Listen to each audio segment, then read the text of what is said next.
So a couple weeks ago, I was sitting downstairs at a young heart meeting, and the talk at the table was hearing aids. And a lot of people were discussing how they didn't like to have to clean their hearing aids.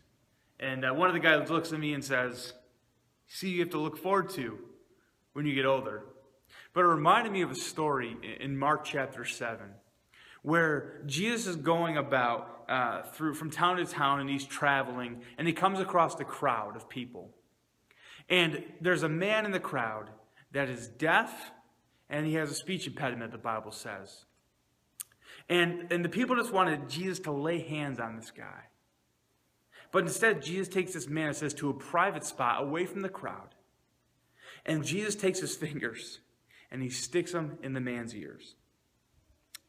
And so right now, Jesus is holding on to one of his creation, because God in human flesh, Jesus Christ, is holding on. And Jesus does one more thing. He spits and he touches the man's tongue. And at that moment, he says, "Be opened." And this man experiences healing. He can hear and he can speak. And Jesus, away from the crowd, experiences this moment. And this same Jesus from the Bible is the same Jesus that can heal us today. Why? Because of what we're going to celebrate on Good Friday, because of what he did on the cross. Isaiah 53, 3-6 says it like this: "He was despised and rejected by men, a man of sorrows, acquainted with grief, as one whom men hide their faces. He was despised, and we esteemed him not. Surely he has borne our griefs and carried our sorrows. Yet we esteemed him stricken, smitten by God, and afflicted. But he was pierced for our transgressions. He was crushed for our iniquities. Upon him was the chastisement that brought us peace. And with his wounds we are healed. All like sheep have gone astray. We have turned everyone to his own way. And the Lord has laid on him the iniquity of us all." So it says that upon this chastisement, peace was brought upon us. That the fullness of our body was in perfect harmony with God because of this.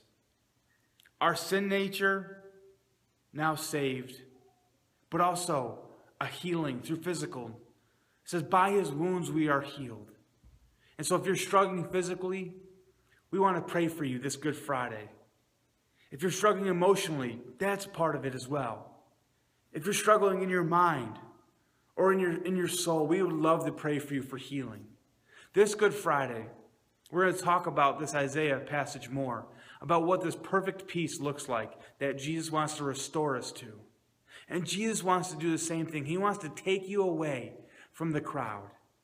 He wants to have a personal engagement with you, and he wants to heal you. So I encourage you to come out this Good Friday, right here at Rome Alliance, April 3rd at 6:30. And we're going to pray for healing. We're going to pray for your healing, that what Jesus did on the cross will be fulfilled in you. By his wounds we are healed. So come and join us, Good Friday, April 3rd, as we share in this healing service that we have. See you then.